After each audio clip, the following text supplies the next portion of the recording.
All right, welcome back. We are COMP1011. That's Advanced OOP with Java in the summer 2022 semester at Georgian. And it's week 1, part 2 of our broadcast and recording. And now in this part, we're going to be talking about our in-class exercise and what we're going to be doing together. And this thing is going to be due on Saturday at midnight. Let's move on to what we were doing last. So what we were doing, Michael, you're laughing at me. I know. Eh? I'm doing the broadcast sounds. There we go. So we're gonna go back into that star UML thing. So before we actually go into it, I want you to bring up star UML because we're gonna start with this in a second. But first, let's make a very simple app inside of our IntelliJ IDEA just to warm up a little bit, because I wanted to talk about how this can be formed and what we're going to do. So first, what I want to do is I want to make a brand new class. I'm going to right click here and I'm going to go new, and I'm going to go Java class, and I want to call this class a main. Start with main. Okay, again, sometimes people call it main, sometimes people call it program or whatever. It doesn't really matter. But typically, this is our entry point. This is going to be our entry point into our application. This is our entry point, right? So this is our main class. And what I want to do when the class starts, just to get going on this whole thing when we start it off, is notice that it's a public class main. We want to make a public static class that's main. We also want to take in a couple of arguments. One of them is a string array, and the other one is that's args. So that's kind of what we want, public static class that is main. So it says make main non-static, which is what it's doing. And also have to make it void, because without it having some kind of return type, that would be very bad. So public static void main, right? And notice that if I don't spell it like, if I make it a main class instead of a main, as in main function, that would be very bad. So public static void main is where I want to start. So why is it giving me lots of issues? What do I do? What did I do wrong? Because it's giving me issues here when I'm saving this thing. It's saying main doesn't compute, as an example. I got a couple of other things here. If you double click on some of these, I got an XML diagram or an XML thing. I got a module that's XML. I got a workspace that's XML. All these things are here, and you guys should have pretty much the same thing. But why is my source file main.java giving me issues? And it says move into class, move into member class, right? That's what it's telling me to do, right? So that is what it's doing, right? Is that what I need to do? So do I have to do this public class main and then have a function main? And the answer is yes, this makes sense, because main itself, right, if you think about it, I can't do public class main by itself. When we start off with an entry point, we're going to need some kind of static method. This would be the main method. And let's do a simple, some kind of, of print line that we can do. So we probably can do something like a system.out.println that's going to say something like hello world. Well, it is the name of the file, but also, if you think about it, what we have to do is there's two parts to it. The class itself, because everything is a class, right? And then this is our, if you think about it, our main function. And our main function is going to be our entry point. So this is what I want it to be. So this is our main function. I started out from scratch, right, as an example, right? So now, how do I make a build configuration for this thing? What's the next thing I need to do? And you can come on the mic for this one, or you can just talk to me about it. You can do it in the chat, whatever you like.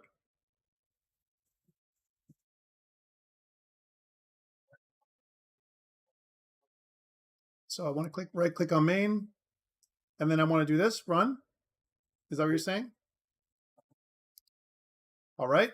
And then clickety click. If everything goes well, it's created a simple configuration file right there for me. There's hello world. Yay. Nice and done, right? So again, if you forgot that, what if you wanted to do it the long way? Well, if you want to do it the long way, you could go into this little hammer up here, right? Or up here into edit configurations. under edit configurations, you can see that it tells me the build and runtime. I'm using Java 15 SDK. You're going to use whatever SDK you're using. Hopefully it's not JDK 8, or something like that. It's going to ask for the class that is the entry point. So if you look here, you can decide on an entry point for the application. That's the main, right? That's what we're going to do there. And any environment variables that you want in there, you can put in there, and that's it. And so that's another way to do it. You can name the build configuration. That's what this is. And it's main in this particular case. And how are you going to run it on your local machine? You can also choose other options as well. And we're probably not going to do any of these, but that's options. So that's great. So we put this up. We made this thing run. And this is a great time to put this up on GitHub because we have a very simple class. It's a starting point. It's our entry, right? So what you need to do is right click and you're going to go new and Java class like that, Dia. That should allow you to do that. Let's go to the next step and let's go to VCS. On the top here where it says VCS, right? What we want to do is we want to enable version control integration. That's interesting. Are you sure you've installed everything correctly from before? Because you should already have this working for yourself. So again, under source, all we did was right click. And if you click new, Java class should be a thing. And if not, maybe you've created this application in the wrong way. Yeah. I would recommend restarting. Right, that might be something that's easier for you to do. All right, so again, I want to go to VCS. I want to go to enable version control integration. Please go there with me. When I do that, it's going to ask me what type of version control do I want to use. I'm, of course, going to use Git, but you could use Mercurial Perforce. By the way, does anyone know what Perforce is mostly used for? Anybody? Just this is a trick question, but just out of curiosity. Perforce, what is it used for? Does anyone know? Game development, actually, believe it or not. Perforce is the de facto standard for game development version control systems. Perforce allows you to lock and unlock files, and it uses something called depots instead of repos. Very, very interesting. But again, we're going to be using Git for this course, not Mercurial or Subversion, just Git. All right, so Git is the right choice, plus OK to continue. And now that we've done that, it said under here, it says that create a Git repository. And if I click on this little link down here, you can see that it brought up this right here for Git, right? You can also, on the left, you can see that I can do a commit. And if you scroll down or if you expose this or expand this, you'll see there's a bunch of files that I have not included. They're called unversion files. I want to check all these, right, as an example. And those are the changes that I want to add, right? So I want to check all these unversion files. This is going to be part of my addition to GitHub. Down here, I'm going to make a message, and I'm going to probably do something like initial commit. Most common commits that you're going to use with Git and GitHub are first commit or initial commit. Those are the two first commits you're going to make. I'm going to click commit. If I click commit and push, we can do that too. It's going to ask me to say, hey, I really don't have a remote. And one thing that we're going to talk about with Git and GitHub is, absolutely, Jaspreet, is what you're going to do is you need to make a remote. Let's cancel and continue for a second. So if I go back to, to commit, I had to, first of all, I went to VCS at the top. It no longer there as an option because I already had, kind of added it in. Right now it says Git instead. But typically at the top it says VCS, and under VCS you can use VCS integration. There'll be an option for VCS integration. It'll ask you to be a pop-up that says what kind of VCS do you want to use. I've used Git. All right, and then I'm going to pull up the Git or commit tab on the left-hand side, and I'm going to select all the unversion files. I'm going to choose down here in my commit message, initial commit. And then what I've done is I'm going to click commit or commit and push. Now, I can't do a push, even though I tried, because I don't have a remote. That's the next thing I want to do. And just as a reminder of how Git and GitHub works, I'm just going to bring up a little whiteboard here for you guys to see this. I have my local repository, right, that I've just created. And I'm sorry for that, Dia. And there's some files here that we have, let's say in my local repository. So this is my local computer, my local machine, okay, which we have a local repository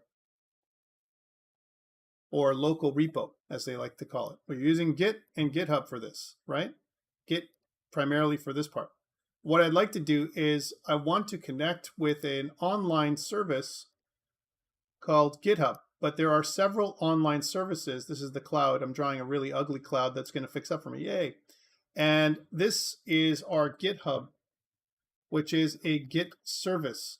And software as a service is really what it is, right? That's what it is up here online. GitHub. There's GitHub, GitLab, Git, and also Bitbucket are just to name a few of different services that are out there. What I really want to do with our files locally is I want to grab our files. These are our files. And I want to push them up to the remote repository online. That's what I want to do. They're going to have the same structure as I have locally, right? But there is no direct access. You need to create something called a remote. Okay, so that's what you need to do. So here, let's just draw a remote connection. So the remote connection is a connection that is not static. There's no state for this connection. So it's called the remote. And the remote that we're going to put up on, we're going to have to connect to GitHub, has to have some kind of URI, right? Which is kind of where it kind of reflects the repository that you're connecting to online, right? There's two things primarily that we do with a remote repository. We either push to it, and usually push is done in the upload direction this way. Okay, that's what we push. So I'm going to draw a very crude arrow here. And this will be push, right? So we either push to GitHub, or like you probably inferred from my slow way of talking here, you can pull typically from GitHub into your local repository. Now, you're going to do more pushing than pulling. And the reason for this is because you're not working with anybody right now. If you're working with other people, then you would do both pushing and pulling, and maybe even merging, right? You might even have more than one branch. But all we care about is you pushing to the main branch on GitHub. All right, so this is kind of the idea that we're using. Version control, if I was going to ever ask you on a quiz anything about version control, there are three main reasons, right, to use version control, right? The first main reason is backup. If your computer burns down or something happens, God forbid, then your GitHub is, the stuff on GitHub is preserved. You have it online. The other one, of course, the main one is version control, right? You never want to have your files in a zip archive or on Google Drive that you're passing around from one person to the other with a version, like version 01, version 02. That doesn't make any sense. What's the difference between version 01 and version 02? You have no idea, especially 10 years from now or 5 years from now or a year from now. You don't know, right? But at least with GitHub, you know exactly what the differences are from one version to the other. So that is the second reason. And the third reason, which is collaboration, which is like teamwork, right? Without this, this is what really unlocks your code, and especially in an interview, it's a great opportunity for you to show, your code to other people, right? You want to show what you've done, and you can do that by using GitHub. So back to our code, we've kind of talked really briefly about what Git and GitHub is, and what we want to do is we want to push this up to GitHub. Notice that on the top here, once I've created a version, for my files.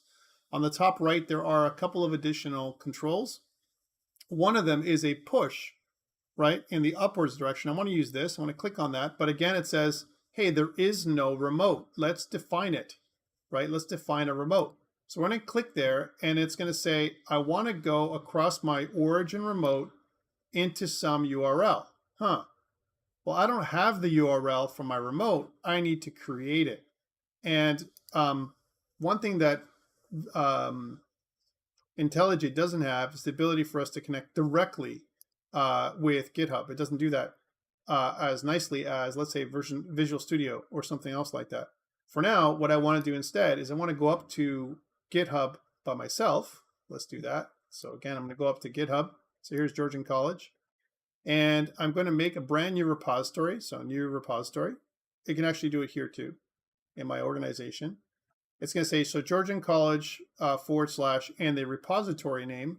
And I'm going to call this the same name as I've done with you. It's going to be COMP1011 in the summer 2022 semester. And it's going to be ICE1, right? That's what it's going to be called, right? Just like I've done locally. Notice that there are two options here, right? For you, what I'd like you to do is choose private, please. Choose private. And there's a couple things to do here, right? What we're going to do is you're going to make a repository that you're going to share with me, okay? So every single time you put up an in-class exercise, you're going to make a private repository. One repository, one in-class exercise. Now, I've done it differently in the past, and it works great for C++ and C# and JavaScript. Not so good for IntelliJ and for, for stuff we're doing here. So that's why I'm going to make you make one repository for every in-class exercise, right? So you're going to make it private, and then you're going to include me as a collaborator. I'm going to show you how to do this. I'm going to keep mine private for a second, and then I'll make it public afterwards, okay? By the way, you can always go back and forth. I don't need a git ignore file, and I don't need a license. I don't need a readme file right now, okay? I just need to make an empty repository that's private. So please do this with me. And then click Create Repository. Okay, now you can see that I have a repository, and the repository gives me steering directions for command line, right? Well, we don't need command line. What we need is this URI right here, which is, in my case, github.com / Georgian College and COMP1011 M2022, blah, blah, blah. This thing right here, this whole piece right here, this whole line, not just one part, but the whole part, is my GitHub link. Okay, this whole part. You need this. You're going to need this for later on because I've asked you in your in-class exercise 1 that I need this entire link because I'm going to take a look at this for you. So I'm going to copy this here, and I'm going to go back to IntelliJ. And again, if I click on in the upwards direction, I want to define a remote, and the remote name is going to be called origin. I'm just going to slap in that or copy in that link right here and press OK. And what it's going to do is it has my initial commit, and it basically shows me the files that I have selected for this particular commit. And I'm going to click on push down here. And if everything goes well, and if I did things properly, it may ask you to log in for the first time. If you've never done this before, it's going to say, give permission to Git and GitHub for IntelliJ to do this kind of work. All right. But if it, so you may get a kind of a pop-up that says log in to GitHub, as an example. But if you're like me and you've done it before, and if I refresh, you're going to see now that I have my files up online. You can see that. So that is my in-class exercise link. I'm going to copy this into your chat. And this is the one that I want you to look at where you're comparing my code with your code. But my code, unfortunately, if you actually click on that link right now, it's going to be 404, not found. And the reason for this is because I've made my code private. In order for me to include you, if you were the professor and if I was the student, I would need to go to Settings. And under Settings, you can see that on the left, you can see Collaborators and Teams. It's going to ask me to log in, which I'm going to do, right? And after I've logged in, it says under Collaborators and Teams, add people. Okay, this is what I want you to do here, add people. And then, of course, what I want you to do is add me, right? So if I was to type in the name of my GitHub repository, my GitHub link, it would be Tsiliopoulos, just my last name, guys. By the way, there are 3 people that I see here with Tsiliopoulos. There's Tsiliopoulos, that's the one I want you to use, the first one. There's the second one, Tom Tsiliopoulos, that I use for business. Please don't use this one, okay? And George Tsiliopoulos, which I don't even know who this is. All right, so it's this guy right here, just my last name, this one right here. And I've given you this link, right, as an example. This is the one that I want you to use, Tsiliopoulos@hotmail.com, right, as an example. This is the one I want you guys to use when you collaborate with me, Okay, you want to I only care about read access. Okay, I don't need anything else other than read access, please. So that's the one I want you to use. Okay. Then you're going to add me in. Yeah, go ahead. Yeah, good question. Yeah. When I define a remote and I under the name tab, can I name it anything or is it customary for origin? Origin is the customary name. So that's the origin remote typically. You can call it whatever you like, but I would recommend keeping it as origin unless you have some other requirements, right? Like let's say you had two remotes, one that was going up to GitHub and another one that was going to GitLab, right? Then maybe what you'd want to do is call one GitHub and the other one GitLab. Do you know what I'm saying? Okay. But otherwise, just leave it as origin. It's fine. Okay. The other thing to do, guys, if you wanted to make your repository public, and I don't recommend you do this, right now it's a private repository. I'm going to make mine public because, well, I'm the professor and I want to share my stuff with all of you. So I'm going to click Manage. And in here, I'm going to change the visibility to public, right? So it says Make Public. And in order for me to do that, I'm going to type in this, which I'm not going to type. I'm just going to copy paste. And then click I understand, change the repository visibility. Boom, it's done. And now if you click on that link that I gave you earlier in the chat, you're going to see my repository. Okay. Also, some of you, smart like you are, have already started sharing your stuff with me. And that's awesome.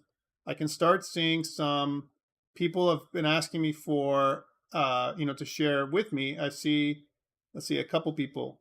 W. Redkins, I see Giovanni, Dia, I see Garg Sarog, there we go, and a bunch of other people. Guys, this is good work. If you're following along and you're adding me as a collaborator, that's good. But unfortunately, at Tia, you've added the wrong collaborator. Make sure that you add me, the last name at hotmail.com me, not the other me, not the tom.siopoulos at whatever it is, me. Okay, that's a different me. Okay, so it's siopoulos at hotmail.com. Add me again. Go back in there if you've done the wrong one and add me again. Most people have done it correctly so far. Okay, Kuthern, Kahern, I see you, you're good to go. All right. And why am I showing you this? Because I'm going to require this of you, right? Thank you, Atia. I see that you've come in now. Why have I asked you to do this? Because as we go on, I want you all to know how to share your repository with me. And if we look at our in-class exercise, we've kind of made a private, appropriately named repo with multiple commits. You've started this off right now, and you're mostly done at this point. Even though we only have one commit right now, you're going to have multiple commits in a second. Okay. Let's go back to what we did. So this is our repository. What if, though, here's something. What if I decide to create a README file? Right? Like online, I'm talking about. So if I create a README file, it adds some markdown, and I can go in here and do something like, GitHub repo for, I can put some, kind of remarks in here, right? GitHub repo for COMP1011 in the summer 2022 semester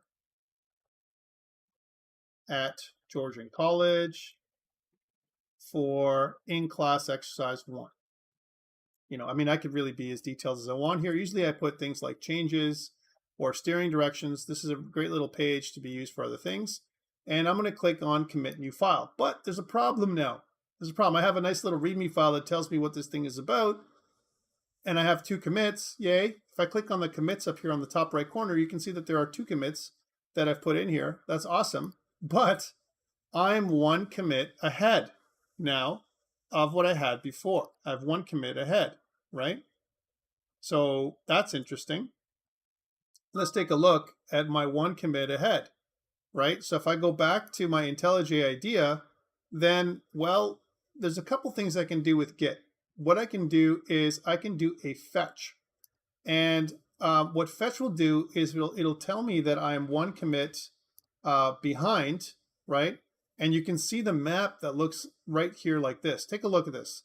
So on the bottom, what this is showing you is that my origin master is 1 commit ahead of my master local repository. This is the local repo. This is my origin master. This is my remote, right? That's what this is showing me. This is who did it.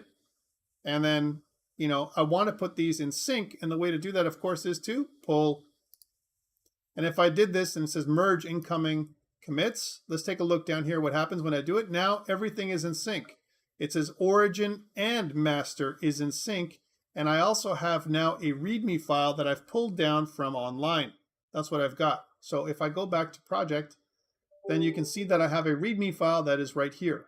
If I double click onto it, you can see this is the README file that I've put together. And like nicely, IntelliJ IDEA is able to read something called Markdown, or the MD file. Okay, that's what it's able to do. And of course, I can update the README file, add details in here if I want to. And maybe what I'll do is, in the course, I may ask you to change the README file in the future and add more details. Let's continue. For now, though, all I care about is this. All right, great questions so far about Git and GitHub integration with IntelliJ and all that stuff. So a couple of tabs here that I've used, right? One of them is here, the commit tab, which is on the left. And there's also down here another tab, or another tab down here on the bottom, which is really showing you the map, which is a visual map of what's happening with each of our commits. Typically what I'd like to do is with each commit, it's going to basically zero in on a functionality that I'm going to add, some kind of feature or bug fix. Yes, any questions? Yeah.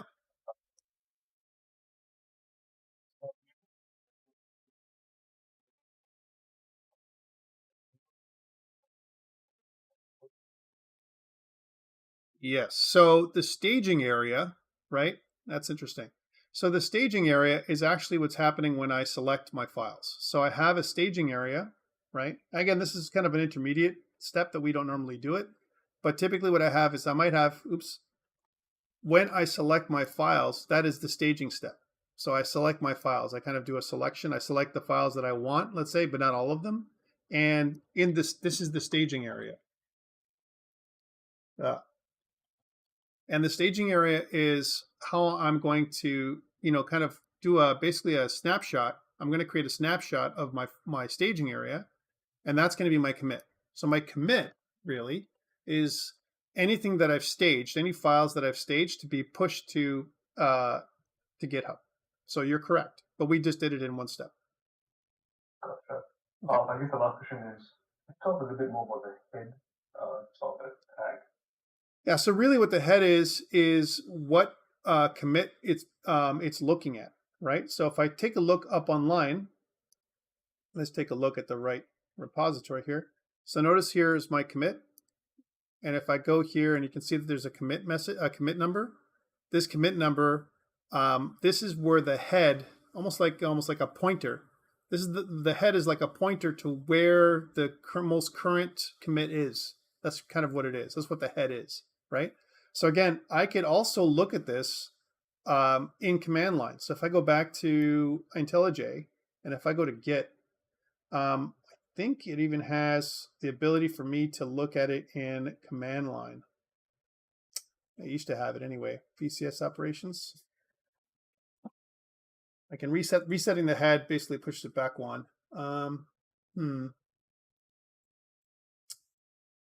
typically don't do this, but since you're asking, why not? So I guess just to summarize on the head sort of like the latest by default, but it doesn't always have to be, because what if you've stashed some kind of commit you were doing, some kind of work, you're stashing the work because you're trying to pull some other work, and then you're going to move the head to the new commit that you're kind of working on. There's different ways of doing it, but it's more like advanced work. There it is. There's terminal down here.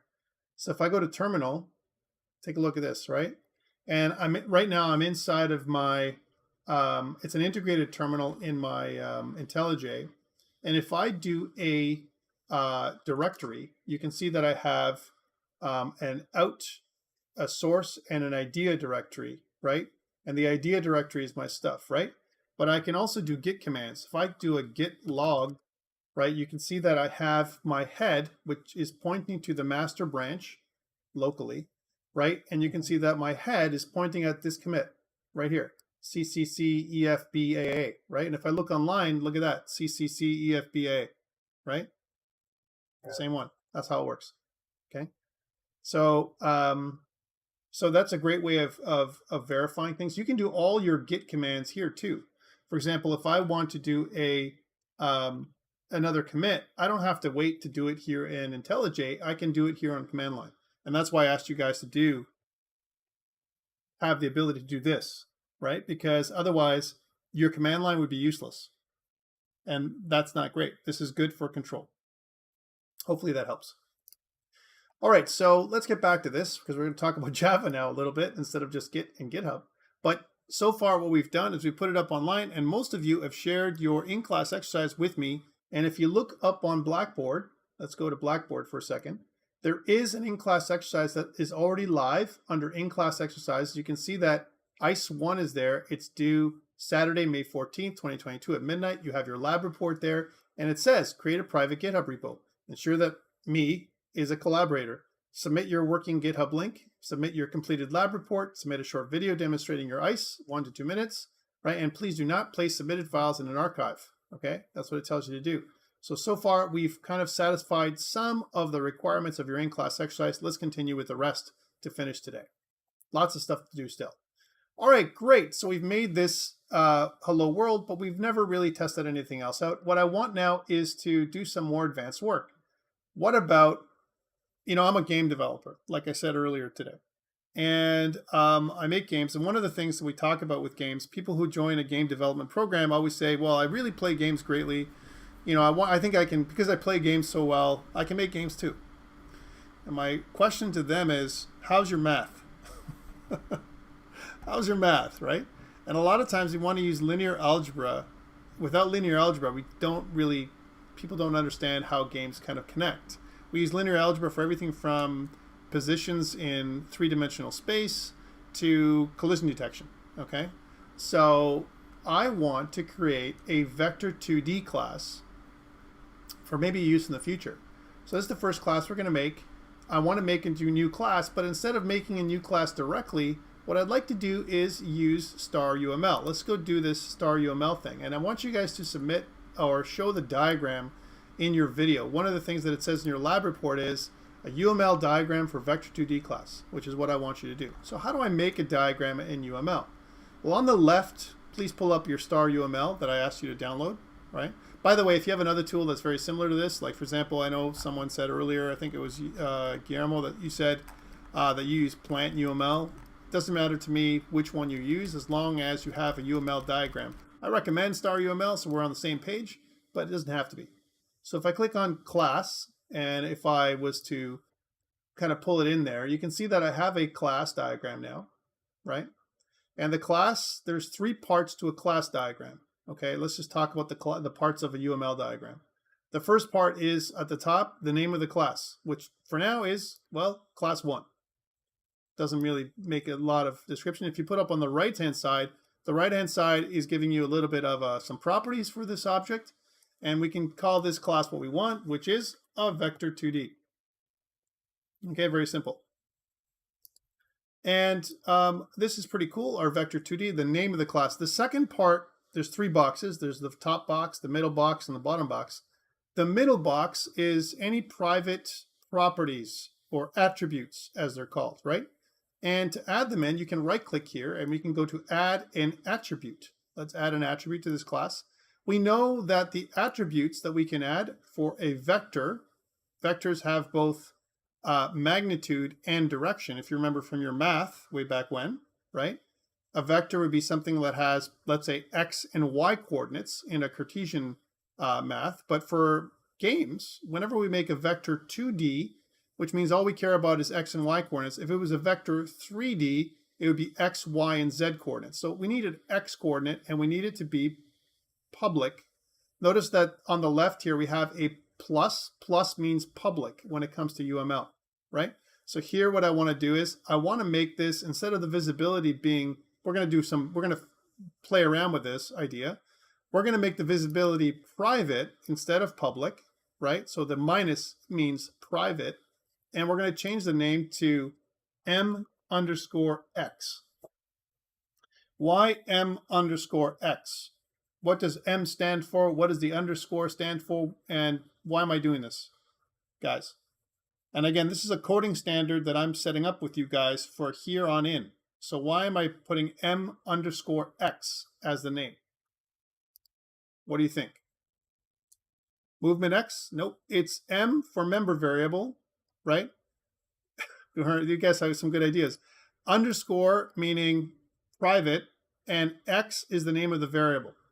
So M for member variable, U underscore for private, and X for the name of the variable. The type is going to be, of course, something like a float or an integer. Let's put a float in there for now.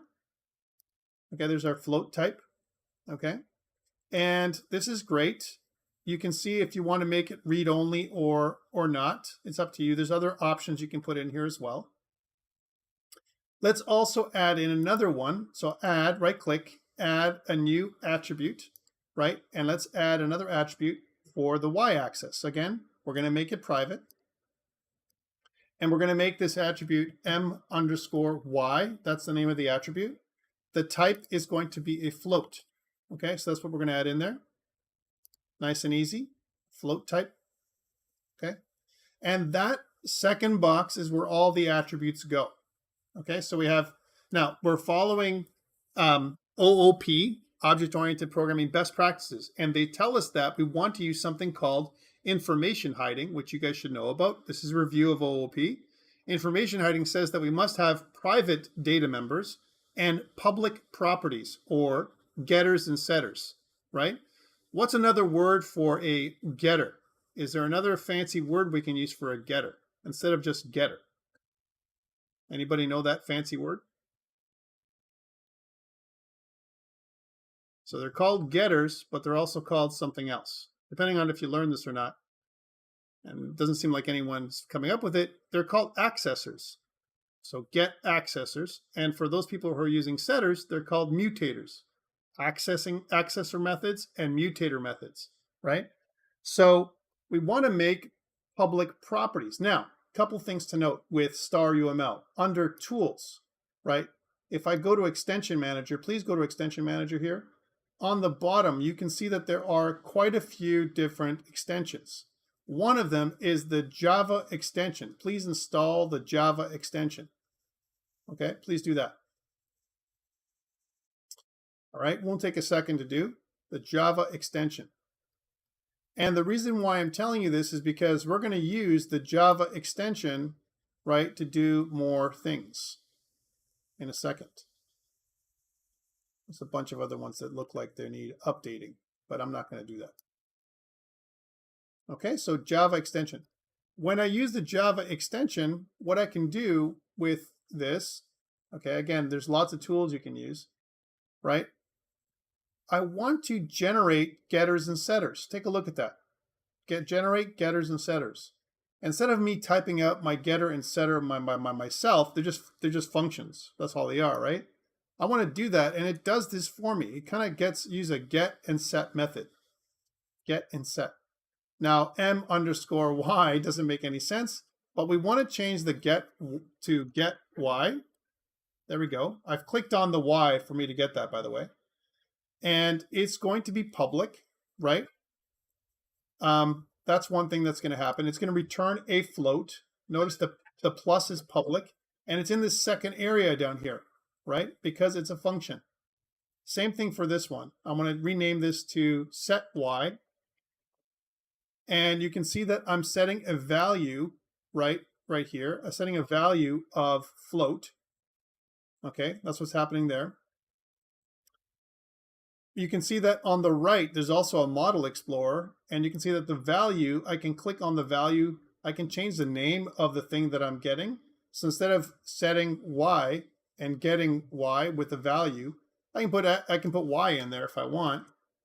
So it says set the new Y, or whatever that new Y is. You can actually make it like that, new Y, if you really want to, because I'm changing the Y axis. That's what the setter is. I'm getting the Y axis. That's what the getter is, right? So pretty straightforward.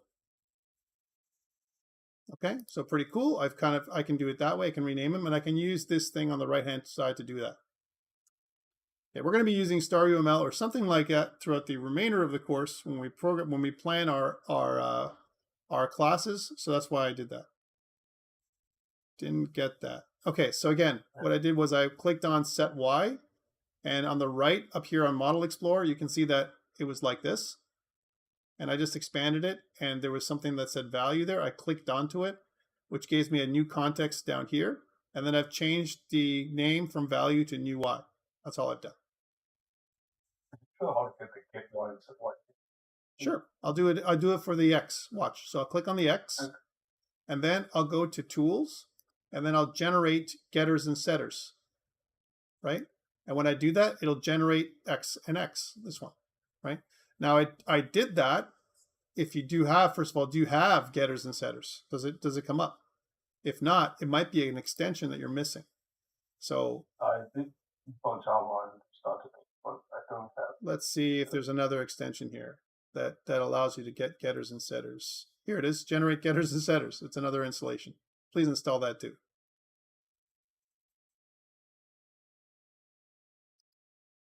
I think it's a useful tool instead of you typing this all on your own. All right, so this is cool. So again, I'm gonna do the same thing. I'm gonna go here and instead of get underscore X, it's gonna be get X, capital X. That's what I wanna use.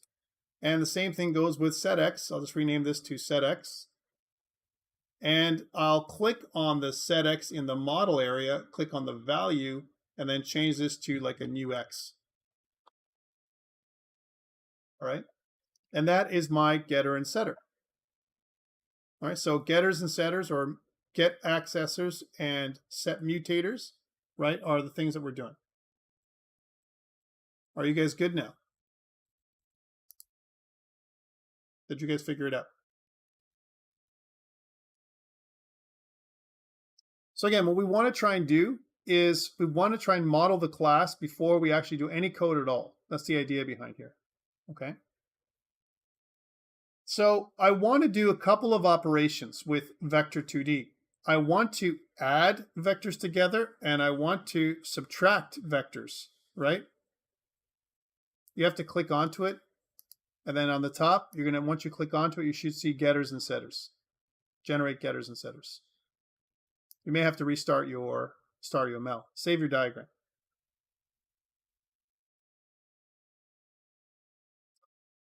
All right, so now that we've got this, again, what I want to do is I want to add in some other operations. So again, what I want to do is I want to right click, right?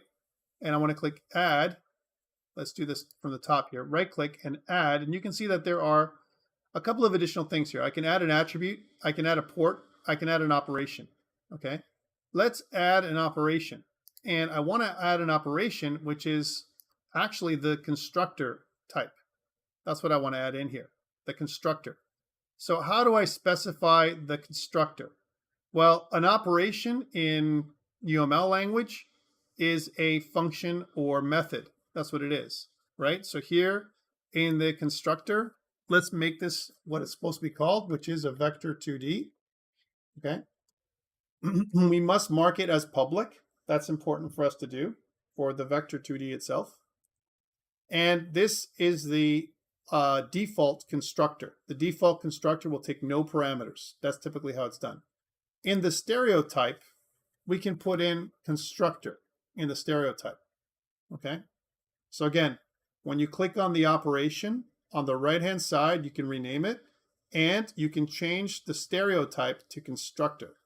The stereotype constructor indicates that this is a constructor function or method. Okay, that's what we're doing here. So far, so good. Let's do another one. Okay, let's do another constructor. But this time, we'll add a new operation, add a new operation. And the new operation that we're going to be adding in here is, again, the same name, Vector2D.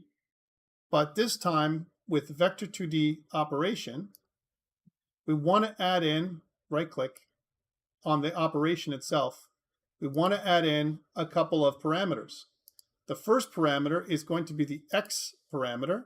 Here's the X parameter, and this will be X, right? And the type is going to be a float, right? And the second parameter, let's again, clicking on vector2d with the parameter here. We're going to right click and I'm going to add a second parameter and we're going to call this parameter y. It's also going to be a float as we're building this up. Okay. The stereotype for the constructor function is going to be again constructor. So we're clicking on this vector2d operation again to get this context again. By the way, again, I kind of switch between, I'm just going to make this bigger. I switch between the model explorer and the editor down here at the bottom. Okay, that's what I'm doing over and over again. So again, here in the stereotype, I'm going to call this constructor. And you can see here again that I have two constructors. I have a vector2d it's the empty constructor, and this one right here is a parameterized constructor. In the what I've asked you to do here is exactly that, right? If you look at the vector2d class in IntelliJ, I've asked you to create both a default constructor as well as a parameterized constructor, those two things, okay, which is what we're kind of modeling over here. So I want a couple of operations here. I want an add operation. There's no stereotype for X and Y. It's just what you want to do is for the attributes themselves. If I go back to the go down here to the parameterized constructor, you can click on the attributes and you can change the type to float.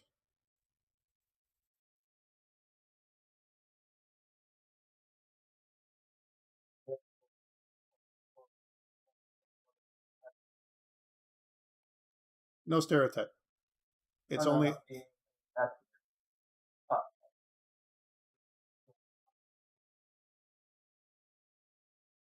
mean these ones? Yeah. These ones are just floats. Those are floats. There are no stereotype. Okay. Yeah, no stereotype. They're just floats.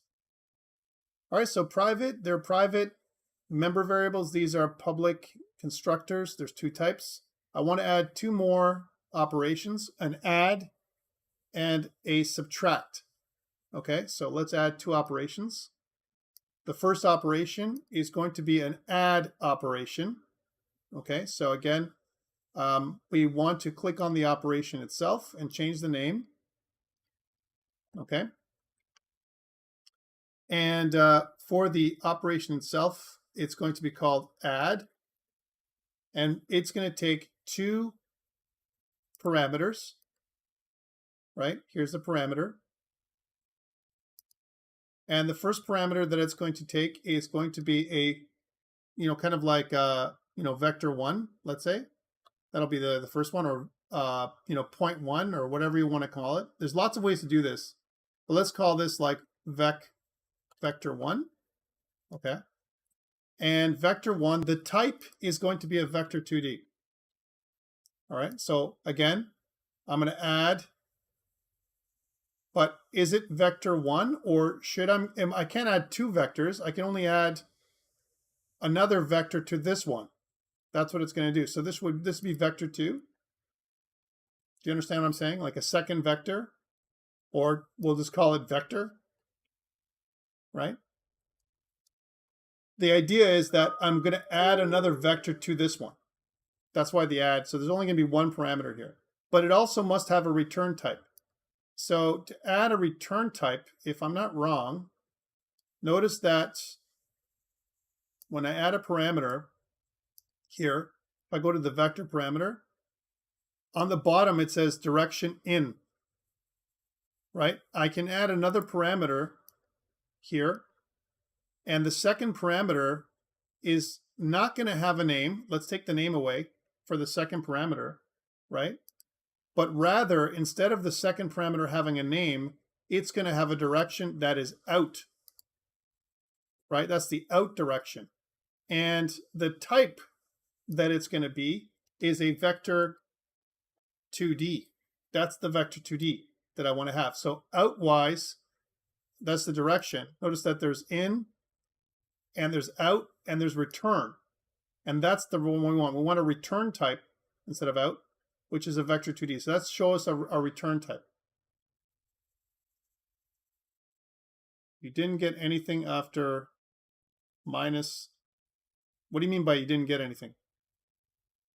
You didn't understand it, or you couldn't do it, or what was it, Nitin?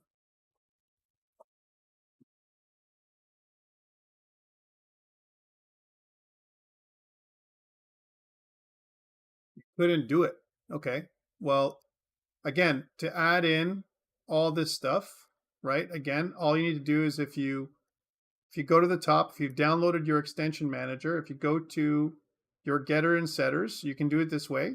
You can also do it by hand, guys. You don't have to wait for me to do the getter and setter. Generate getters and setters is an extension that you can add. You can install that and restart. If you can't do that, you can just add in two operations. One of them is a getter and the other one is a setter. That's why I did the getters and setters. You can do it manually like this. Okay. So I've done an add. I'm adding a new vector, and this is almost like the right-hand side. I'm going to add into this one. So I add to this vector, I add some other vector, right? That's what I'm doing, okay? If I want to add. Let's add one more operation. Let's do a subtract, okay? So again, what I want to do is I want to add a new operation. Let's do this together one more time, right? And this operation is going to be called subtract. Again, the video is there too. We're recording the video. You can always go back, worst case scenario, all right? And what I want to do here is I want to right click. I want to add a new parameter. The new parameter that I'm going to add is going to be a vector that I'm going to subtract. That's the name of the vector that I'm going to subtract. The type is going to be a vector 2D. That's what I want to subtract. I also want to add another parameter that's going to represent my return. So just like I did before, I'm going to right click. I'm going to add another parameter. Except for this parameter, I'm going to wipe out the name. That's what I did, right? And once I've wiped out the name, I got to change the direction from in to return. And I got to return the type that I want, which is going to be a vector 2D. So you can see now I have these functions or methods. I have two methods that are public, an add method and a subtract method. They're going to take in a vector 2D each, and they're going to return vector 2Ds. That is my vector class. Questions around this? Is this understandable? This class, never mind how to do it, but the class itself, is it understandable? Yes? When you look at it, do you get what I'm trying to do? If I was to communicate with you and I showed you this class, and if you looked at this, would it make any sense? What are your thoughts, guys? Operations? Sort of, maybe yes. Aditya says yes. Okay, hopefully most of you say yes. Aditya says I'm getting it, good. So now that I've got this vector 2D, right? Okay, good, Guillermo, excellent. Now that I've got this vector 2D, I want to, Dia said, hey, speed up, you're going too slow, Tom. And now, like I told you before, you want me to slow down a little bit, right? This is the curse of when we're teaching. We don't know exactly how fast. So I asked you about pace earlier. But yeah, I could slow down. So basically what it is now that I have this is what I want you to show me in your video, that you've actually done this vector 2D diagram. Great thing about this is you could print to PDF. This is something that's built in.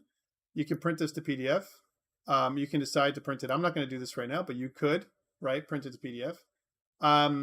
And what you could also do, which is even more powerful, is you can extract this to code. Let me explain how to do this, to extract it to code, to help us out. So I'm going to go to Tools, and I'm going to go to Java, and it says Generate Code. Take a look at this, right? So from my little diagram, I can generate code. It's going to ask me what I want to generate. Notice that there's an untitled, a model, and a vector 2D class with a bunch of its stuff. This is acceptable. Don't worry about everything that's in here. I'm going to press OK. It's going to ask me, where do I want to put this thing, right, when I save? Where do I want to put it? And I could decide to put it anywhere I want. I'm going to put this, for now, in my downloads folder so I can play with it for a second. And I want to make a new folder. We'll call it, kind of a COMP1011 sandbox. just to play, someplace to play is what I'm saying. And inside my sandbox, that's the folder I'm going to select when I export it. That's it. It's done. And if I was to look there again, just to show you this, if I go to downloads and if I go to COMP1011 sandbox, this is where I was hoping it would be, right? The challenge is that it didn't do it because of what I chose. If I choose model, right, the model itself, notice, and if I right click, right, it shows you I can add a diagram, I can do all this kind of stuff. If it's untitled, right, well, then this would be the, we'll call this the vector, this is the model, the vector 2D model, let's say. I can put it on my author, which is me, right? And a company, let's call this Georgian College, and a copyright, and a version, right? If I want to, I can do all this stuff. This is just extra stuff, and I can put all the documentation in here. But you can see this is the vector 2D model. Let's see if I can try it now. So I click on the model itself, and let's see if that helps me. So tools, Java, generate code. And it says, okay, I want to generate the model vector 2D. I click onto it here and press OK. And then it says select element, vector 2D is not an instance of UML package. So that's not going to do it. So again, if I go back, you can see that there's nothing in here. Let's try it again. So if I go, all right, try it again. Tools, Java, generate code, model, and click this one and press OK. And then it's asked me where. I want to click select, and well, there we go. Once I've clicked on the model, if I go in there, you can see I have a vector2d.java class. Awesome, right? How do I use this thing now with IntelliJ? I got the model class, right? And it would be awesome if I can just drag and drop it onto the chat for you guys and share it, but I can't. What about if I looked at it with, well, I don't know, if I clicked edit, and let's see what I get when I edit it with my notepad. I get all this. See? So it generates all this code. Great thing is, worst case scenario, if I can't use it by dragging and dropping it into our code, I can just copy paste this part without me having to do any code at all, which is pretty cool. All right, but I don't want that. I want to be able to use this Java class that I just made. I'm going to copy it. And I know that on my desktop, I have in my Georgian folder, in my COMP1011 folder, I have my in-class exercise. And in my SRC folder, I can maybe, well, I don't know, paste it in. Let's see what happens. And if I paste it in here, does it show up in IntelliJ? Let's go back to IntelliJ and see what happens. Yay, it does. But, well, there's issues for a second, isn't there? If I double click on it, it says, yes, everything computes.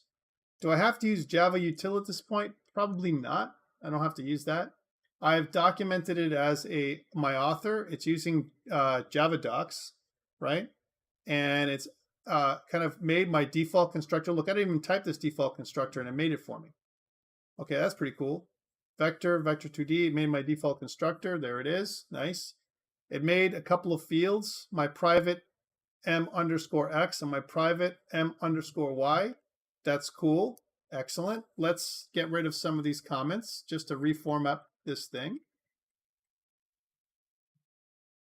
There we go. And we can put in some comments here like this. Typically what I like to do is I like to make these kind of private instance members. That's what I kind of do here when I make my class. I want to move these to the top because typically when I set up my class, I like to put my data members at the top of the class here. Okay. There we go. I have my default constructor, and typically that's okay, but we don't have to, we can man that. We can just say something like, here's my constructors. We might have more than one, okay? My default constructor. I have this stuff, which is getters and setters. It says to do implement here. That is good because you definitely want to implement. Notice I'm putting my curly braces underneath each other because that's how I like to code. You might like to code with a curly brace in the same line. The problem with that is what if I want to change the signature of the getter or the setter? It's going to be a problem. here's my other constructor. It came down here for some reason. So a public void vector2d. Huh, that's interesting. And there's also another public void vector2d down here. So we have, well, a bunch of constructors, a public vector2d and another public void vector2d down here. I don't want this one. And, well, I don't want this one up down here. Let's grab that one. I'm just moving it around, guys. That's all I'm doing. Moving stuff around. So I'm going to put that up here. And then I'll give you the details in a second. Let's get rid of this for now. Actually, I'll leave my parameters in there. But should it be a public void vector2d, or can it just be a public vector2d? Like so. That's a constructor. I don't need any kind of return type. All right, there's my implementation. I can put my implementation in there. This is my second constructor. This is my parameterized constructor that takes an x and a y axis. Okay. By the way, even if you couldn't do your UML diagram, you can see here that I have the beginnings of my class. Okay. Here in this section, I'm going to put in my public properties, which are getters and setters. Okay.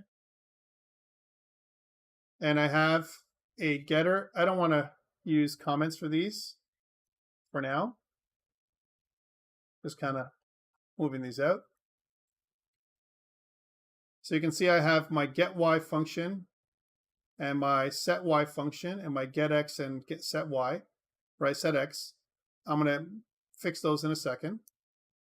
Let's just get rid of all those to-dos. These are just little stubs that have been created for me from our star UML. All right, help me out. So if I want to get Y, what do I return? What do I return when I want to get Y? What do I put here in my class? I got two parameters, X and Y, right? Well, how do I return Y? What do I return here? What do I put in here? What do I write? I can't return Y because there is no Y. There's only M_Y and M_X. So you're correct, but we have to be more specific. So we want to return M_Y. And you can see that IntelliJ is going to fix us. There we go, Guillermo. Thank you. And the same thing goes with the X. Let's do the return types. So M_X is what we're going to return. Okay. When we set Y, it's the other way around. We can say that M_Y is equal to new Y. Right? You can see that IntelliJ helps us write the code. I didn't write that. I just kind of clicked onto it. And the same thing goes with our setter, our setX. We're going to say that M_X is equal to new X. There we go. So we can see that that is done too. And we can just take away the extra spaces. We don't want extra spaces here unless we need them. And right here, we just have these two getters and setters. Nice and easy. So, okay, this is interesting. So I want to set, when I have a vector2d, I want to set up the default vector2d as zeros. So what I can do is I can certainly do a set Y and a get Y. I can say something like set X, right? I can do a setter here. I can set X to 0, right? And it needs to be 0.0f because it's a float. Or I could say directly, M_X is equal to 0 and M_Y is equal to 0.0, right? So that is kind of our default constructor. That's what this is. And by default, if you create a vector without any parameters, it's going to set the X and Y coordinates to 0. That's what I'm saying here. Okay. But if I have parameters, this is the other option. I can say that M_X is equal to X and M_Y is equal to Y. This is why we also name the parameters different than X and Y, so that we know these are private member variables that we're setting the value from the parameters into. Okay.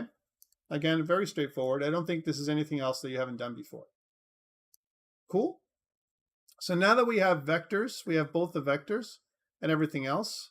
And I'm going to come up with a class. Bear with me. I'm going to come up with a class in a second and finish this off. Right? Is let's go to the next part. So I have an add and I have a subtract. So I also have some kind of information. So we'll say something like this method adds a vector 2D to this vector 2D. That's what it does. So it has another vector, whatever that other vector is, and it adds it on to this vector. So how would that work? It's going to return a vector 2D. Do I really need it to return a vector 2D? I mean, I could. I'm just returning this, really. That's what I'm returning, a reference to this itself, right? If I want to. But really what I want to do is I want to say something like m underscore x is equal to vector dot getx, and m underscore y is equal to vector dot get y. Okay, that's what I'm saying. Okay, so that's what I can work like this. So that means that's equal, but I want to add it in. So of course I can say plus equals, right? So I plus equal, I add vector I do a component wise addition, right? And I'm adding one vector to another vector. That's how we add vectors together for math, okay?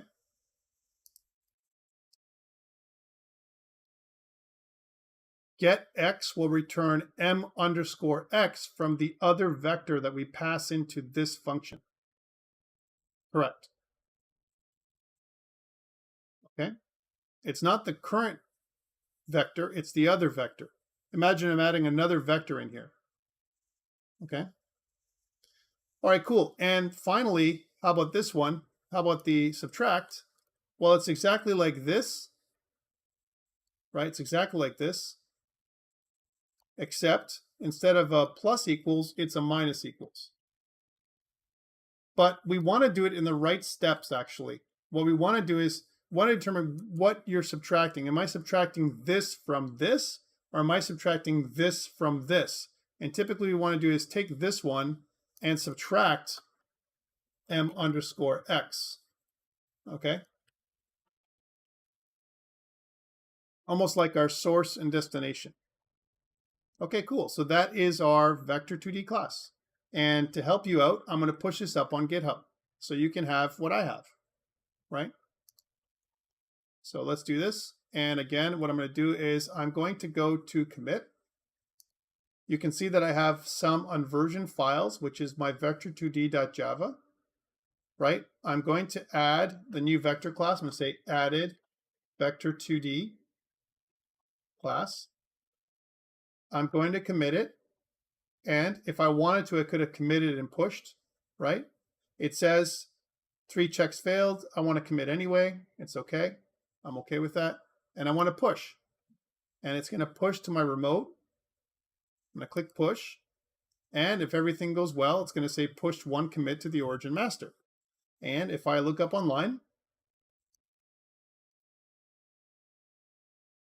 right? If I go up online to here, and if I go back to my in-class exercise 1, you can see now that I have 3 commits, right? I have my first commit, initial commit, my README file, and my added vector2d class. If you want to check to see if my class works like your class, please go to my repository that I just showed you. I'll copy that again into the chat just to make sure you see it so you don't get behind, right? And you want to go into the src folder and you can look at the vector2d.java file, which is here. Right. Worst case scenario, copy paste, guys. This is the first class. Okay, so I'm going to go back to this and I'm going to ask the question, are you with me? Yes or no? How are we doing? Because this is the first part. And if you look at our in-class exercise, our lab requirements, this shouldn't be too crazy. This is something that you probably have done before. All right, so notice it says vector2d class and IntelliJ. Nitin says you're far behind. Okay, but I'll come back to you, Nitin. But look, it says a vector2d class was created in IntelliJ. It includes both a default constructor and a parameterized constructor that takes x and y as arguments. It also includes other methods that allow the user to perform simple vector2d operations. Okay, Michael. So guys, just a question for you guys. Before you want to watch the video again, I get it. Is it because of my pace, or is it because of your understanding, or both? What are your thoughts? I don't want you guys to feel, too crazy, because I want to make sure that I pace myself for you. I'm for you, by the way. Now, is it because you don't understand, like you forgot how to do object-oriented programming, or is it because you did it differently in the previous class? They discussed it different ways. Is that the reason why? Like, I want to understand because I want to make sure that you guys are good.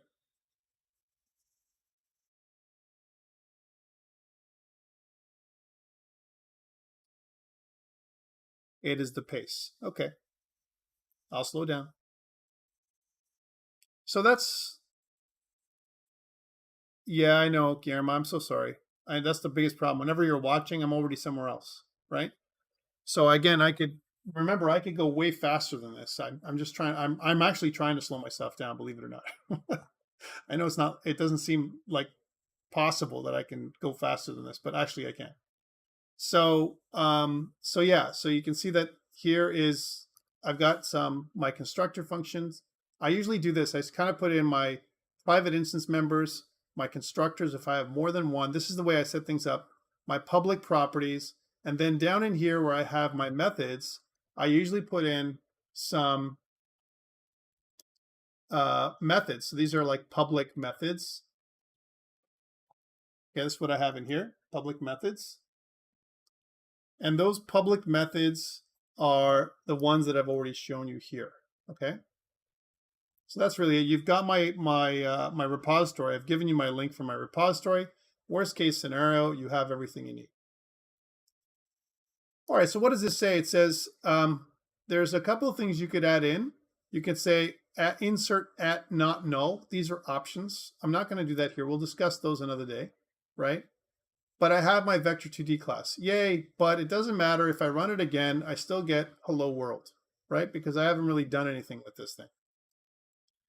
All right, let's test it out and see if it works. Part 2, let's test it out. So how do I test it out? Well, I want to use my vector2d to make an object. So let's do this. So I'm going to kind of go into my main function right now, and I'm going to declare a vector2d, which we're going to call this vector2d lowercase, right? Actually, let's just call this point1. Point1, yay! And I'm going to say that equals to a new vector2d, and I can decide which constructor I'm going to use. If I use this constructor, the first one, that is valid. It's going to give me a value of 0, 0. Okay, so there's my point1, right? And if I want to output this, I could say something like point1, right? And let's add a space plus, can I do this? With point1.getX, right? And let's make it so that it actually looks nice. So it looks like this. Plus, comma, right? And then plus point1.getY. There we go. I could do this, right? I could do this.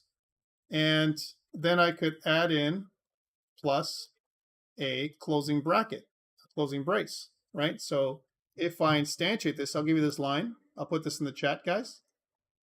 Hopefully that helps you. This is the line that I'm putting in there. And if everything works, if I press play, then I should get out 0, 0, like so. Okay, so that worked. It actually pushed out 0, 0 because I made a new vector2d. And if I use the default constructor, which has no parameters, then I'm going to get out 0, 0, if that makes sense. Pretty straightforward. All right, well, what if I added in another one? Let's add another vector2d. If I call this point2, right, and I want a new vector2d, but this time I want vector2d to be some other number like 10 and 20. Now remember that 10 and 20 are floats, so I've got to specify it with an F. That's the delimiter there, right, or the descriptor. Okay, so I've got two floats, so I got a vector2d 10, 20, and another one that's 0, 0. Let's see if I can print that one out too. I'm just going to copy paste. Now, here's the thing. Wouldn't it be nice if this printed out automatically for me? How can I do this? What do you suggest? If I was to print this now, if I run this code, here's the second line that I got in here, right? So that you guys don't have to type it in, right? If I was to run this code again, you can see that I have 2 points, point 1, which is 0, 0, and point 2, which is 10, 20. That proves out that my vector is working. I know my vector works because I have these two things, right? Let's make another one, a third one, all right? These are pretty straightforward. Vector 2D, we'll have point 3, right? And I'll have a new vector 2D where I want the new vector 2D to be a, from an X and Y perspective, I don't know, 40, 50. Right? Just different points in space. That's all they are. 10, 20, and 40, 50. And let's output that too. Point 3, right? And we can say point 3 get X and point 3 get Y. And then run it. And you can see that again, we're going to get 3 points. 0, 0, 10, 20, 40, 50. Does that make sense? So I've made 3 objects. Point 1, point 2, and point 3. They're all of type vector 2D. This should be a nice refresher for you in terms of how we use object-oriented programming to make 3 classes or 3 objects of the same class. Okay? But wouldn't it be nice if I could do this in one? We can modify our vector 2D to do this. In our vector 2D, we can go back here and create a toString method, right? Is there not already a toString method, you might ask? So if I say public and I want to override and I want to have my toString method, is there an override that I can use? And notice it says this little light bulb that comes on. It says roll back the changes on the current line. Yeah, it doesn't like that. But if I did a public and I'm going to kind of return a string type, and notice it tells me that there is a toString method that I can use. Look at that. So I could do this, and it actually adds in the override link for me, right? This is in the vector 2D class, right? And so what I want to do here is I want to say that, you know, this is kind of like overridden methods, right? These are, because remember that the Java has a an object superclass, right? And all I'm doing is I'm going to override the toString method of the built-in superclass so that it returns, well, the stuff that we're doing here, right? So I want to grab this part right here. And I'm going to go back to my vector 2D Java and I'm going to return just that. But instead of it being, well, point X plus point Y and all this kind of stuff, right? I want to say that I'm going to return some kind of point. So it's going to start off with this. Here's the line that I'm going to return. So I'll open bracket, open bracket. Plus, instead of point 1.getX, I can say that, well, I just want to return getX. Return X, right? And then plus a comma, plus I want to get Y. And then I want to return the bracket, and I want to do this. So this is the line for my return statement. So it kind of returns that information out. So here is my new public overridden toString method that I've put inside. I'm going to copy paste this into the chat for you guys.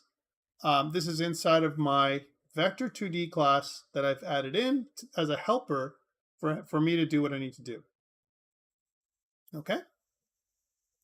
Well, now that I have this, right, if I go back to my main and I check this out, then instead of me doing this stuff, could I not just say something like, let's say point 1, point 2, and point 3, very simply, I could say something like point 1.toString, which is awesome, right? That's what I want to add in.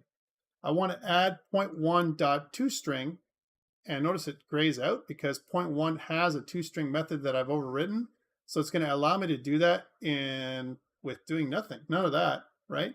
Because it's such a common operation for me to output this to string, right? It's much better and more efficient for me to have a toString method that I can output from my vector2d class. If I run this again, and if I did everything correctly, we should have the same output. But notice that I don't have to type in each of the components in here. I just have to do a 0.1 toString. Okay, are you with me? How are you feeling about that? Did you guys see the overridden methods before in Java? Have we done that kind of stuff before? Is it outside of the bounds? How are you feeling about that? I'm going to put it up on GitHub. So again, under GitHub, I'm going to select all the changes, and I'm going to say that added the toString method to our vector2d class. And then I'm going to commit and push this time. It's going to ask me to commit and push anyway. And it's going to ask me where I want to push. I'm just going to push it up online. Okay, Nitin, what's the error that you're showing?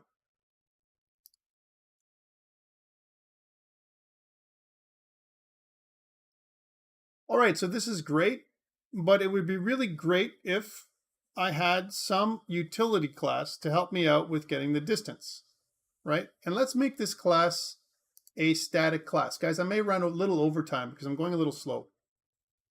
Cannot resolve symbol. That's weird. You shouldn't have that issue. What symbol can't you resolve? The toString method? Let's add a new class. And let's add the new Java class here this time around, okay? For those people who can watch. So in the Java class, what I can add is a new class called utility, right? The utility class, it says, do you want to add the following file to Git? Sure, add it. The utility class is going to be very straightforward. It's going to have a bunch of static methods. And the only static method that I want for the utility class is the distance method. So I'm going to make it public static void, float, public static, instead of cubic, public static float, right? And it's going to take in two things. This float is going to be called distance. And it's going to take in two vectors, a vector2d, which is going to be called start, and vector2d, which is going to be called end, right? And it's going to return the distance between the start and the end. Now, if you remember how this works, if it's returning a float, it's going to use the math square root function to do this. So if I type square root, can it really work, square root? And it says, well, square root doesn't compute, right? So how do I get math functions to work here in my Java? Can I just do math dot square root? Can I do that? It looks like it's okay. And I can take the square root of, remember this is the distance formula, which is the square root of x squared and y squared. So and x, and then minus start x squared plus end y minus start y squared, right? And then that's what I get, right? So I want to use that function. So how do I do that? Well, I would say that end dot getx minus, I want to use this in a power, like math dot power, where I can have the first one, which is a double, or I can just copy and paste them. I can do the difference in x's if I want to do too. Something like this. For example, I can say that float difference in x's is equal to the end.getx minus the start.getx, right? So that's the difference between one x component and the other. And I can do the same thing for y's if I want to break it down for you.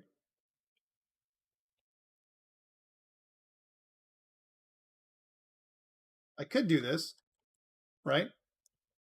And then once I have the difference in x's, I can just say the difference in x's multiplied by the difference in x's plus the difference in y's multiplied by the difference in y's. I'm giving you the formula because I don't expect you to know it, right? And that's what I want to return. I want to return a math.square root, but it returns a double. I want to cast it as a float, so I can just do one of those. Okay? And this is the public static float distance formula that we can use. We can do that inside of the utility class. So the utility class is just a container class that could have a bunch of public static float functions. And I could comment this one, right? Where I could say something like, how about if I do it the right way? Come on, JavaDoc, kick off. It's not helping me today. Okay, there we go. Excellent. And so I can say that I have two param, right? Is it at params? I think it is at param. It's funny that's not doing it for me. Yeah. At param, and the first one is start, right? And this is the start vector. And at param end, which is the ending vector. So I'm going to go from start to end, right? Kind of stuff from source to destination, and I get the distance between the two of them. Okay, that's what it returns. And I could say something like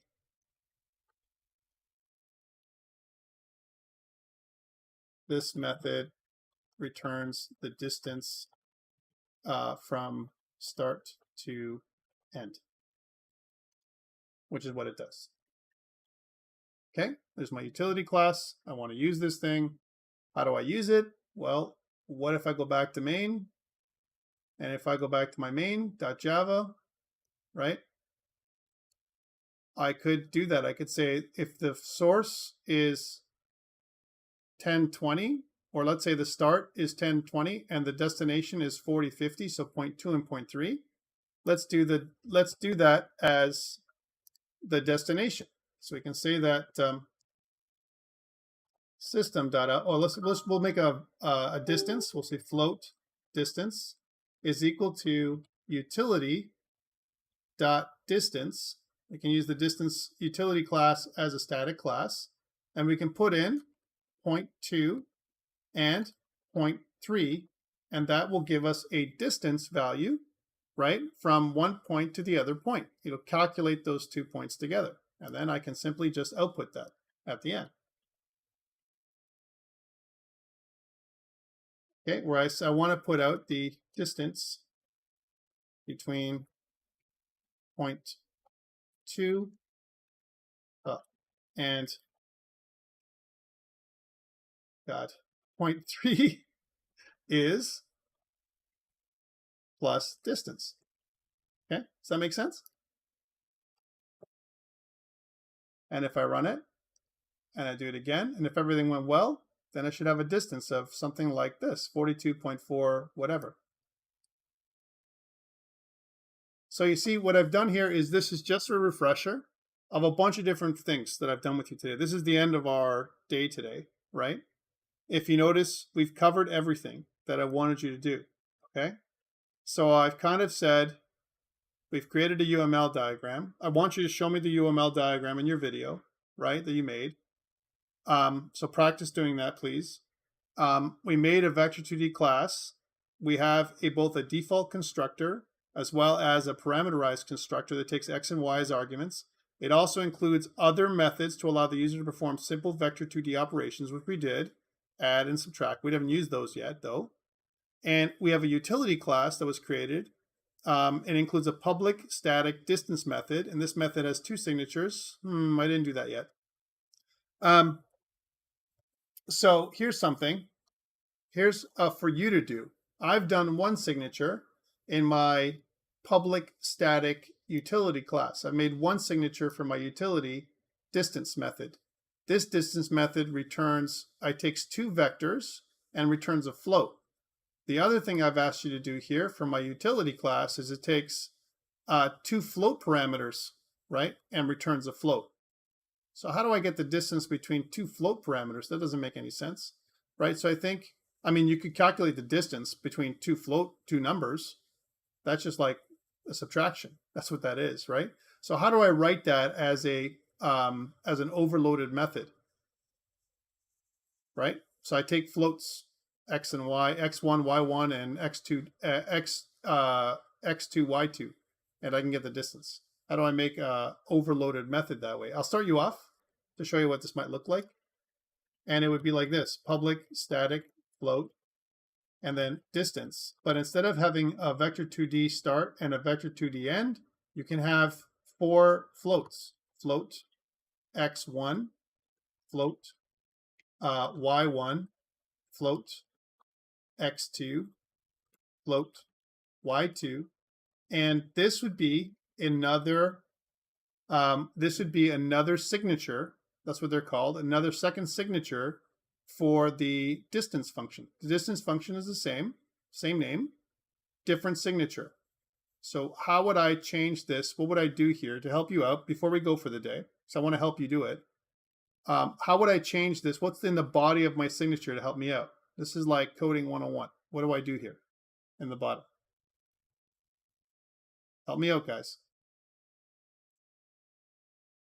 Imagine I don't know what to do, right? I don't know how to make this different, right? How would I code this so that I can take x1 and y1 and x2 and y2 and change this so I don't have vectors, but I'm just getting a bunch of floats instead? How do I use that instead? And these are 2 overloaded methods. Yes, go ahead. So you just use getters. Well, there's no getters in the x and y's, right? There's no getters here. They're just x, y, and x2, y2, right? But I like your thinking, right? So let's write some for me. So let's start writing here. So float a difference in x's. We can do this. What's the difference in x's? There you go. See, perfect. And float a difference in y's. y2 minus y. What? And then the other one is the same. This is just boop. It's the exact same, right?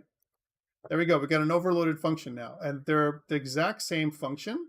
Notice that one is lit up and the other one is dark. The one that is lit up is the one that's being used right now in our main. Look at that. We used this version of the function, 0.2 and 0.3, right?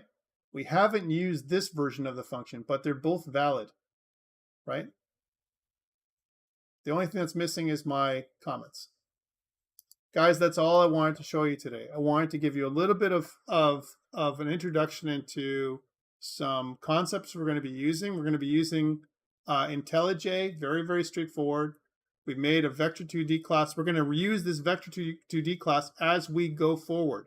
So it's not something that we're going to stop using. We're going to build on this thing. We're going to add more methods, more functionality, more things. So it's important for you guys to get this in class exercise. And also, it's not just about that. It's also about the ability for us to enter data through a UML diagram. We created a UML diagram here as a refresher, right? And we had a very simple UML diagram that we generated code from. We copied the code and we put it inside of our IntelliJ IDEA folder, and it immediately picked it up as a Java file. We didn't have to do much to do it. Actually, it saved us some time, right? That's what it's supposed to be. So we thought about what we wanted to create. That's why we made the UML diagram. And then we utilized it inside of our folder. We didn't make the utility class in the UML diagram because, well, it's not object-oriented. It's really just a static container class. That's what we did. And the utility class could hold many, many different kinds of methods that we want to use for operations, right? So here, all we have is a distance for method that we're going to be using in a vector2d. We also made a main, and we kind of made a very simple, output. We didn't do any kind of input. We didn't do a scan. We haven't used a scanner. That could be something we can do to expand this class, the main class later on. We can get an input from the user inside of our console. We didn't do that right now, and I don't think I asked you to do that. Let me make sure. Entry point for application, to vector2d calculates distance 2 points, displays the data to the console. There you go. Nice and easy. And that's really your in-class exercise. I think it's very straightforward. I don't think it's difficult for you to do, but it does give you some information. So Guillermo says, just notice that the subtract method, it is subtracting mx from x and y. Huh, let's take a look. Did I make a mistake? Oh yeah, thank you. That's a mistake.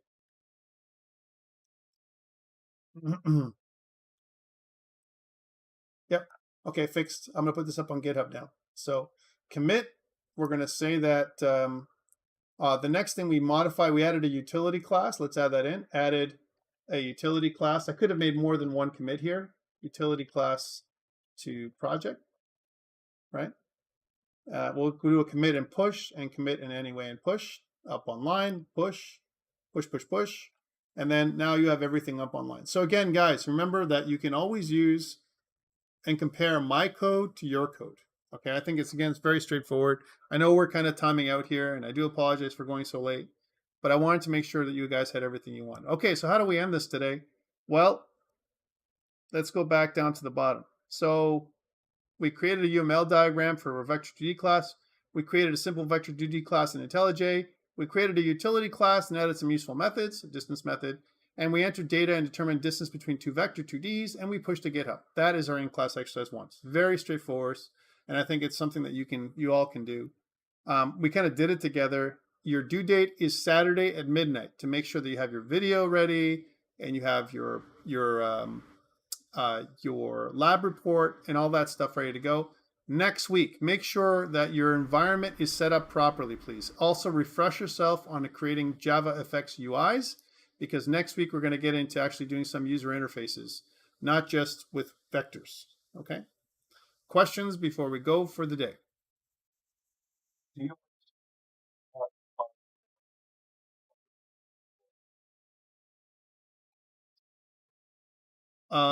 Nope, you don't have to.